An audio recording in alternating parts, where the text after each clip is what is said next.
Grimora. The last place I ever expected to work again was on Devil's Ridge Road. Most people in town wouldn't even drive that stretch after sunset, not after everything that had happened there. But when your brother disappears and your mother needs the money, you take whatever job you can get, even the graveyard shift, as a lone emergency road patroller. The day I signed the contract, my supervisor, Carl, only said one thing to me. "Son," he muttered, flipping through paperwork with trembling fingers, "if you're working the ridge, don't stop for anything you hear." I laughed awkwardly, thinking he was joking. He didn't laugh back. My shift began at 11 p.m. sharp.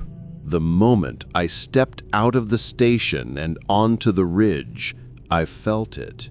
That thin mountain air that stings your nostrils, like something was watching from above the tree line. The road stretched black and endless, cut between pine forests so thick the darkness felt alive between the needles.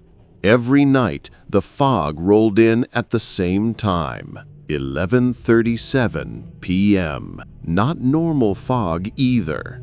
It slid across the asphalt like it had weight, like it crawled instead of drifted. I tried telling myself none of the stories were true. The woman in white, the man with no jaw, the headlights that appear behind you but vanish when you pull over. But every time that fog touched my boots, my lungs tightened. Tonight was worse than usual. The radio crackled, distorting before Carl's shaky voice came through. "Unit 9, report status." "Still alive," I joked, but something in his silence told me he didn't find it funny. "Keep driving, kid. Don't step out unless it's a real accident."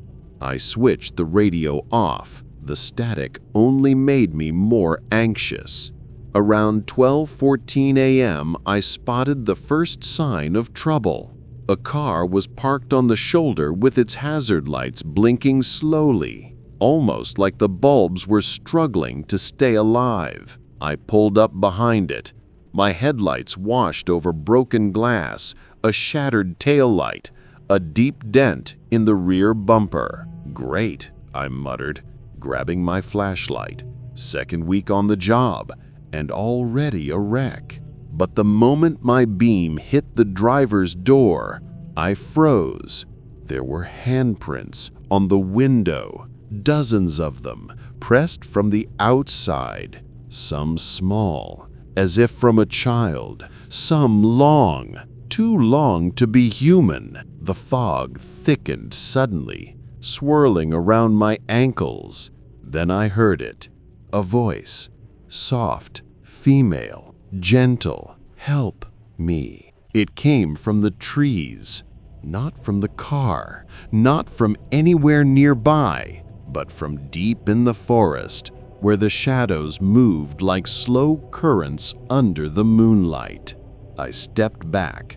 Carl's words echoed in my head. "Don't stop for anything you hear." I backed up towards my patrol truck, but the voice came again, clearer now. "Please, help me. I'm hurt." It sounded exactly like my brother.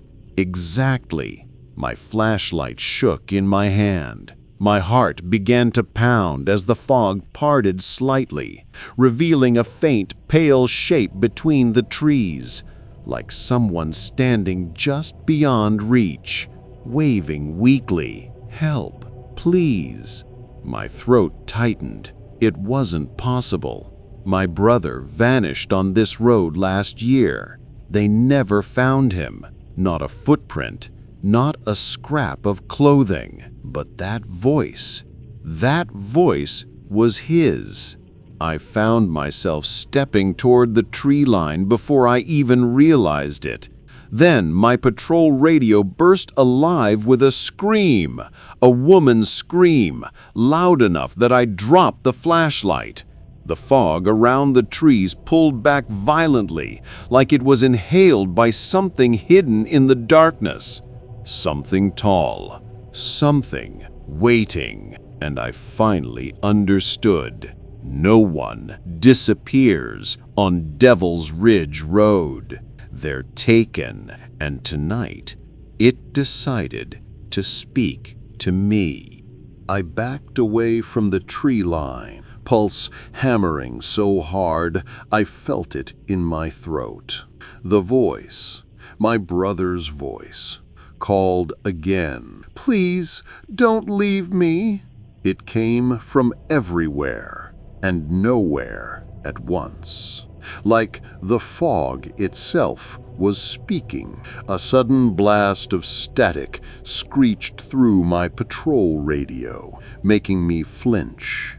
Then Carl's voice burst through, panicked and broken. "Unit 9, do not, I repeat, do not approach the trees." "I heard something," I began. Carl shouted over me. "It's not real, kid. That thing imitates people it taken. Get back in the truck now!" My breath froze. "What thing?" I whispered. Carl didn't answer, because something else did. Don't listen to him. The voice behind me, the same voice, soft and sad. It sounded closer now, much closer. I spun around. A silhouette stood by the broken car. A human shape, but wrong. Too thin, too long. Head tilted at a strange angle. The hazard lights flickered, illuminating it with pulses of orange. On, off, on, off. Every flash showed a different position. Closer, closer still, closer. I jumped backward, breath catching in my throat. "Caleb?" I whispered, my voice cracking. In the next blink, the silhouette vanished. But the fog shifted around the hood of the broken car, swirling like fingers feeling along the metal. My instinct screamed, "Run!" but I forced myself back toward my patrol truck. That's when I noticed something that froze me in place.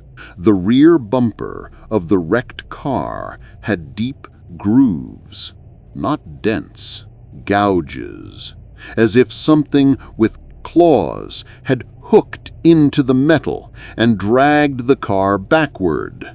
And on the ground, tracks, not tire tracks, footprints, bare human footprints. But each footprint was followed by a second shape behind it, something dragging, a long mark, like a tail or a limb, or something crawling after whoever was running. I followed the trail with my flashlight beam. It led straight into the tree line where the voice had called from. The fog parted gently, revealing a narrow, unnatural path between the trees. A path that wasn't there a moment ago. Then I heard it again, softer this time. "Help me." My brother's voice. Carl's voice boomed back through the radio. "Unit 9, you answer me right now. Are you out of the vehicle?" My mouth moved on its own. "I think I found someone." Silence. Then a whisper, so quiet I almost thought I imagined it. "Kid, if you step into that forest, you won't come back out." I stared at the path. It felt like it was staring back. Then something stepped into the open at the other end. A figure, walking unsteadily, like someone hurt, like my brother. "Help," it croaked. My heart shattered. "Caleb." I took one step toward him. Just one. The silhouette twitched violently, its head snapping toward me like a broken animal. The fog around its legs curled upward, wrapping around its torso like arms. Carl yelled through the radio, "Run, kid! That's not your brother!" But it was too late. The thing opened its mouth, not to speak, but to scream, a scream I had once heard before the night Caleb disappeared. The scream tore through the night like a blade made of sound. It wasn't human. It wasn't animal. It was the kind of noise that made the forest itself flinch. The silhouette convulsed violently, its limbs jerking in ways bones should never move. Its head snapped backward, then sideways, then forward again, like it was trying on human motions but couldn't remember how joints worked.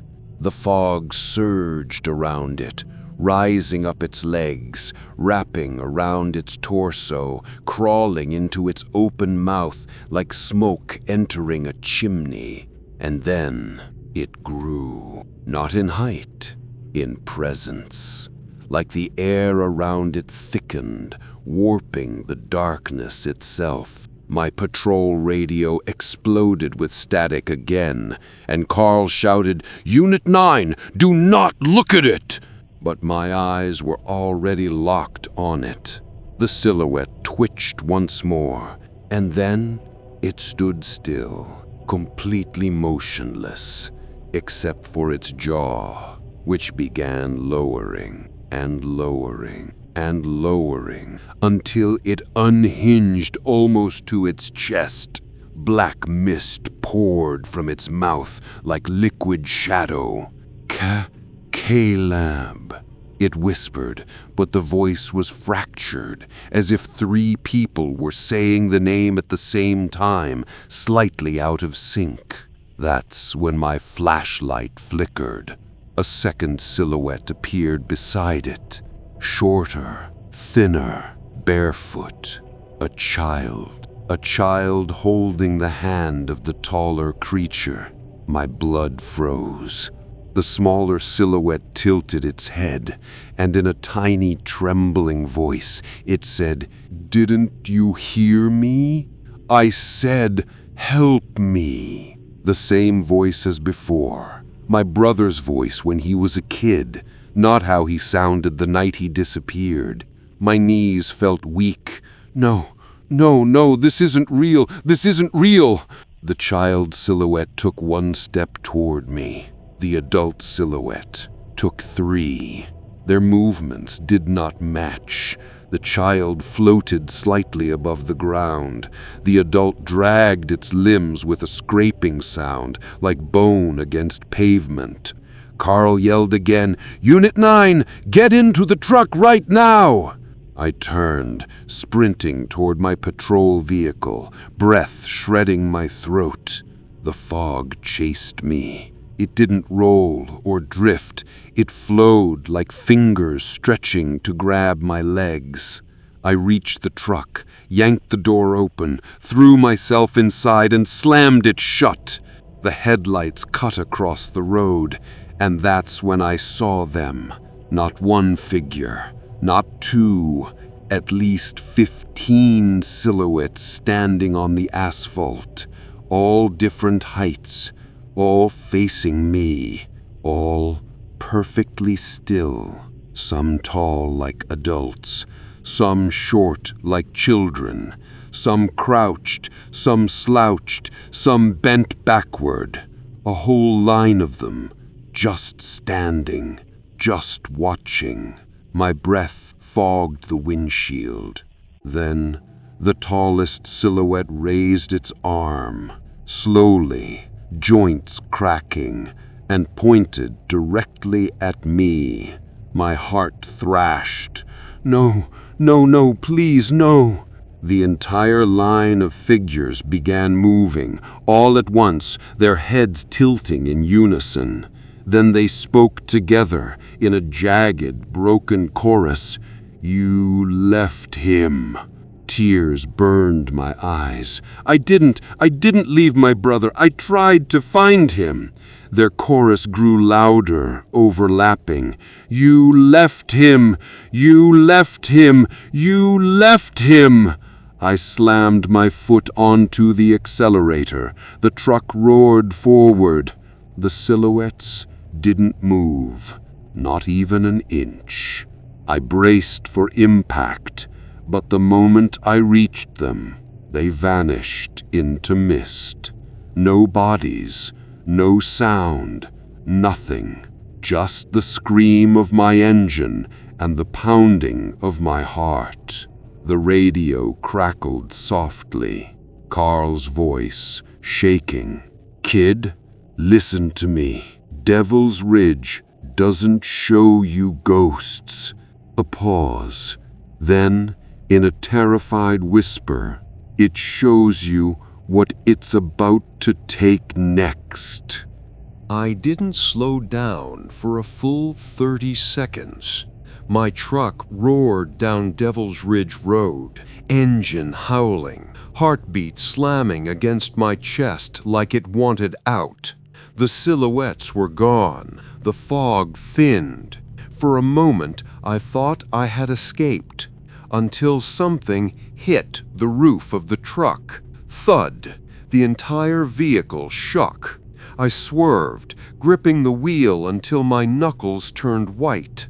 Another hit. Thud, thud, thud, like fists or hands slapping, crawling. My radio screamed with static. Carl shouted, "Don't stop, keep driving." I pressed harder on the accelerator, but the speedometer didn't climb. It dropped. 60 mph, 50, 40, 30. I was flooring it, but the truck was slowing down. Something was dragging me back. I checked the rearview mirror. The silhouettes were running after me. All of them, dozens. But they weren't running like humans. Some crawled on all fours like broken animals. Some scuttled sideways like insects. Some floated without moving their limbs. Some twisted violently with every step, like marionettes pulled by invisible strings. And every single one of them had no face, just smooth skin, a blank mask, except for the largest one, which still had a spiraling black void where its face should be. I slammed the gear shift. Nothing changed. I hit the brakes. Nothing changed. The truck wasn't mine anymore. The road wasn't mine. My body wasn't mine. A cold whisper brushed my ear. "Why did you leave me?" My blood turned to ice. It was my brother's voice, but whispered from the back seat. I didn't want to turn around. I really, really didn't want to turn around, but my head turned on its own, and sitting in the back seat was Caleb, exactly how he looked the night he disappeared. Same hoodie, same hair, same tired smile, except his eyes were missing. Two dark, wet hollows stared back at me, and when he smiled wider, his lips kept stretching until they reached his ears. "I waited," he whispered, blood dribbling down his chin. "I waited so long." I screamed and turned back to the road, just as a figure stepped directly into my headlights. Not a silhouette, not a shape, a full, solid woman, pale skin, long black hair, white hospital gown soaked in mud, bare feet, neck bent at a sickening angle. Her face leaned right against my windshield, inches from mine. Her jaw hung open like it was broken on both sides. And in a voice stitched together from sobs and whispers, she said, "You know why they come for you, don't you?" My hands shook uncontrollably. She blinked slowly. Then her pupils rolled upward, revealing pure white. Carl's voice cracked through the radio. "Kid, listen to me. If she speaks again, don't reply. Don't—" But she already inhaled sharply, and her next words shattered me, because she used my mother's voice. "You should have saved your brother. The truck engine died. The lights went out. The road turned black, and the silhouettes caught up. 100 hands slammed against the windows at once, scratching, tapping, pulling. My world collapsed into cold breath, fingers on glass, and the sound of something enormous moving in the fog behind them. The woman on the windshield whispered one final thing as the glass began to crack. "It's your turn now." The glass spiderwebbed under the woman's palm. A crack raced across the windshield like lightning, splitting right under her chin. Her mouth twitched. Her head rotated with a slow, unnatural click, as if vertebrae were grinding together. Then, tap, tap, tap, knuckles rapped against my driver's side window. I froze. Slowly, very slowly, I turned my head. A face pressed against the glass. Not a human face, not even close. No eyes. The glass spiderwebbed under the woman's palm. A crack raced across the windshield like lightning, splitting right under her chin. Her mouth twitched. Her head rotated with a slow, unnatural click, as if vertebrae were grinding together. Then, tap, tap, tap. Knuckles rapped against my driver's side window. I froze. Slowly, very slowly, I turned my head. A face pressed against the glass. Not a human face, not even close. No eyes, no nose. Just a stretched oval of skin, pulled too tight, like something wearing a human shape, but not knowing how to fill it. It tilted its head so violently that its neck folded halfway. Then, it whispered, in a soft, breathy voice, "Roll it down." I slammed my eyes shut, hands shaking, legs numb. The radio hissed again, Carl's voice breaking with terror. "Kid, listen to me. You need to get out of that truck." "What?" I shouted. "They're outside!" "No," Carl whispered. "They're already inside." A cold breath touched the back of my neck. I didn't want to turn. God, I didn't want to turn. But slowly, against every instinct, my head turned. And in the rear-view mirror, a silhouette sat in the back seat. Not my brother this time, something else. Its arms were too long, its legs bent the wrong way, its body twisted like broken branches pinned together. It leaned forward until its face, featureless, smooth, was just inches from mine. The smooth surface pushed forward, shaping itself into a nose, then lips, then a mouth opening too wide. "Did you forget me?" it whispered. But the voice, it wasn't human. It was layered, like 10 people crying and talking and choking all at once. I fumbled for the door handle, but something touched my hand. Cold, wet, small. A child's hand. From the passenger seat, I snapped my head to the right. A little boy sat there, mud covering his arms, hair dripping wet as if he'd just climbed out of a lake. His eyes were solid black. He smiled, revealing too many teeth. "You didn't save me," he whispered. I don't even know who you are." His smile widened until his jaw cracked. "You will." I screamed and threw myself out of the truck, rolling onto the asphalt. The silhouettes outside all jerked their heads toward me at the exact same moment, every single one of them. Their attention snapped like a flock of birds sensing prey, and then the forest behind them went silent, completely. No wind, no insects, no leaves rustling, just stillness. Then a low, deep rumble rolled through the trees. Something enormous was moving, not walking, not crawling, sliding. The silhouette stepped backward, melting into the fog. The cracked-faced woman slowly climbed off the windshield, her neck twisting back into place. They all turned toward the source of the rumble, and in unison, they knelt. I staggered backward. What is happening?" Carl's voice crackled sharply. "Kid, run. That's not them. That's the thing that commands them."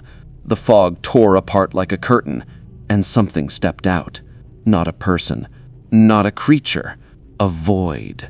Tall as a tree, thin as a shadow, its limbs dragging the ground, fingers trailing like wet ropes. Its head was an endless, slow-turning spiral of darkness, and at the center of that spiral, an eye opened. Not human, not animal, an abyss, and it looked directly at me. The silhouettes bowed lower. The woman in the gown whispered, "It comes for those who hear the cry." The void creature tilted its head. The spiral pulsed, once, twice. Then the ground under my feet split open. A crack ripped down the asphalt, glowing with faint orange light, like the road itself was peeling apart. I stumbled back, but the crack followed me, stretching wider, opening like a mouth. Something whispered up from inside. A voice I recognized instantly. "Help me." Caleb. Alive. Underground. And the void shadow leaned forward, its spiral face spinning faster, pulling the fog inward, pulling me inward, pulling me toward the crack, toward my brother, toward whatever world it had taken him to. My feet slid over the edge. I grabbed the asphalt with my hands, and something cold wrapped around my ankle, pulling hard. Cold fingers tightened around my ankle and yanked me toward the glowing crack. My nails scraped asphalt, trying to find something, anything to hold on to. "Caleb!"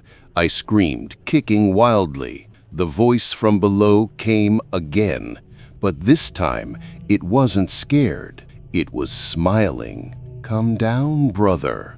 I saved you a place." The asphalt trembled. Fog spiraled downward into the glowing split like water draining into a sinkhole. Above me, the void creature with the spiral face leaned closer. Every rotation of its swirling head pulled at my body, like gravity itself was bending toward that thing. The silhouettes around it remained kneeling, trembling like terrified worshippers. My legs were halfway into the crack now. Heat surged upward from the glowing depths, burning my skin. Something below scraped upward, nails on stone. Then a pale hand reached up beside my leg. Not my brother's hand. Too many knuckles. Too long. Skin stretched thin. Another hand appeared. Then another. Then a face.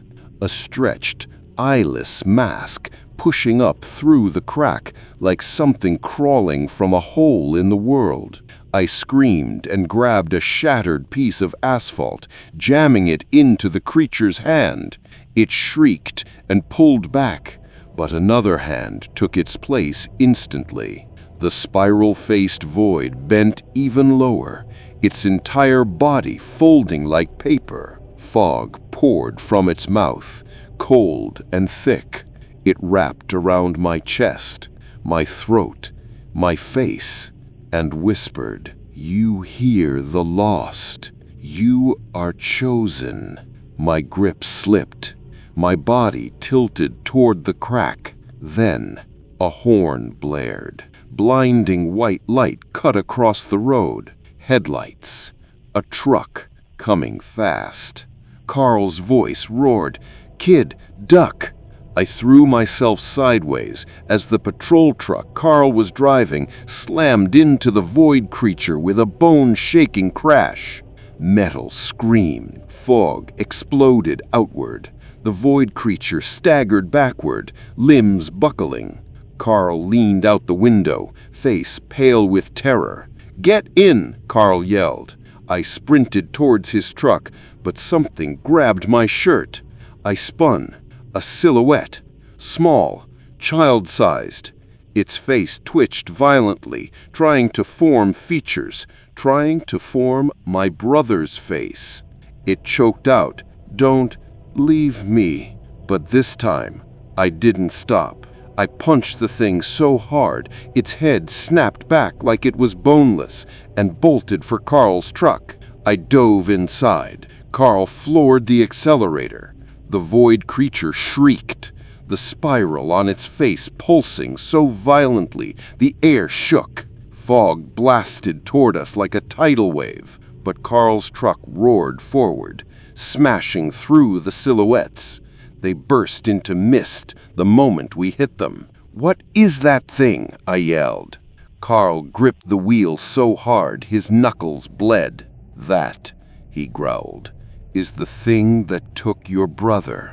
My heart stopped. "Caleb's alive?" Carl didn't look at me. His jaw clenched. "He's alive, but not whole." The road ahead split open again, another glowing crack forming across the asphalt. Carl screamed, "Jump out!" "What?" "Jump!" I grabbed the door handle. Fog slammed into us like a hurricane. The truck lifted off the ground. We flipped. Metal twisted, glass shattered. Everything went silent. And as the world dimmed, I saw a shape pulling Carl out through the windshield, and something dragging me by the ankles toward the fog. My consciousness slipped. The last thing I heard was a familiar voice whispering, "Come back to me, brother." Darkness swallowed me whole, not like fainting, not like sleep, like sinking, as if the fog itself had weight, pulling me downward through layers of cold, crushing air. My senses drifted in and out. Sometimes I heard Carl screaming. Sometimes I heard the silhouettes whispering.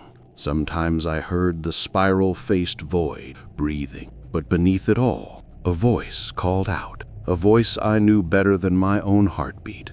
"Come back, please. I'm here. I'm right here." Caleb, alive, terrified, but real. The darkness around me thinned for a moment, revealing a narrow path, a tunnel carved from roots and soil and fog. I stumbled forward, legs weak, lungs burning. The walls pulsed faintly, like a heartbeat, like the mountain itself was alive.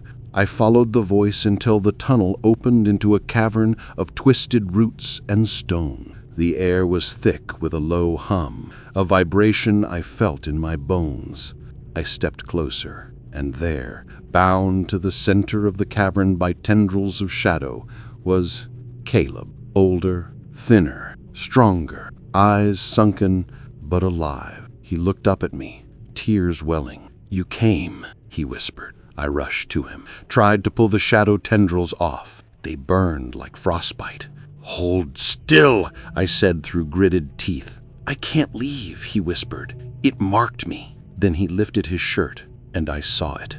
A spiral etched into his skin, moving, turning, growing, just like the void's face.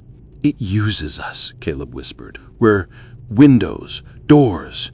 Once it marks you, it sees through you." Before I could reply, the cavern shook. Fog burst from the walls, and the void creature descended from the ceiling like a spider lowering its body. Its spiral face pulsed violently, filling the air with pressure. The tendrils around Caleb tightened. He gasped. The void turned toward me, and in a voice made of every silhouette, every child, every scream, every whisper, it spoke. "Trade." I froze. What does that mean?" I managed. The void extended one long, impossibly thin arm. Its fingertip touched my chest. Cold shot through me, ripping the breath from my lungs. Images flashed in my mind. Carl screaming, the silhouettes kneeling, children calling for help, women crawling through fog, shadows lying on the road like sleeping bodies, cracks in the earth swallowing people whole, Caleb dragged through roots and stone. And then me, standing exactly where Caleb stood now, bound, marked, spiral carving into my flesh. The void wanted a replacement. It wanted me. It whispered again. Trade.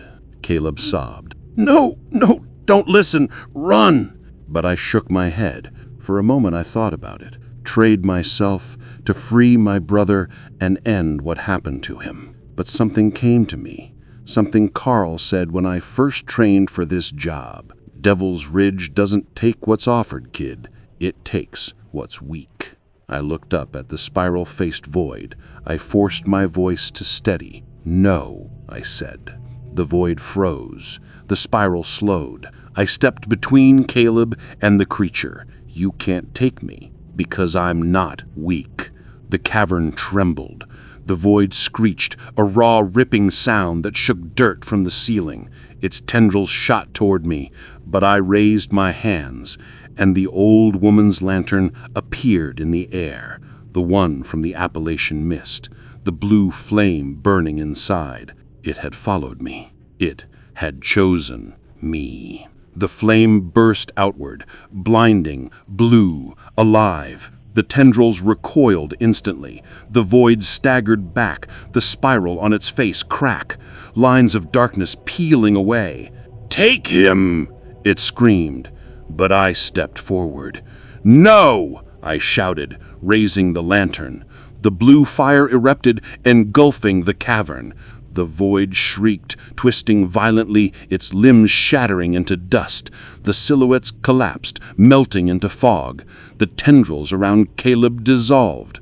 The spiral on his skin faded, dimming, stopping. He fell into my arms. The cavern ceiling collapsed. We ran, through tunnels, roots, mist, until a burst of cold air hit our faces. We stumbled out onto Devil's Ridge Road. The fog was gone. The road was silent.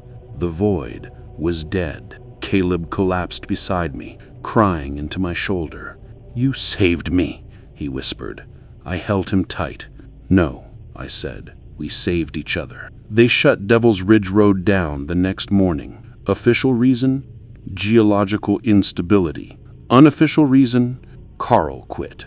Everyone quit, except me. Someone had to patrol it. Someone had to make sure nothing crawled out again. Because that spiral-faced void died, but something else remained.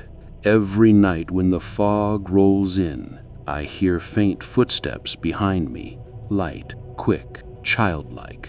Sometimes a voice, not Caleb's, not the void's, another one, a new one, whispering, "Help me." And I know the truth. Devil's Ridge didn't stop taking. It just found someone new to call, someone with a lantern. Grimora.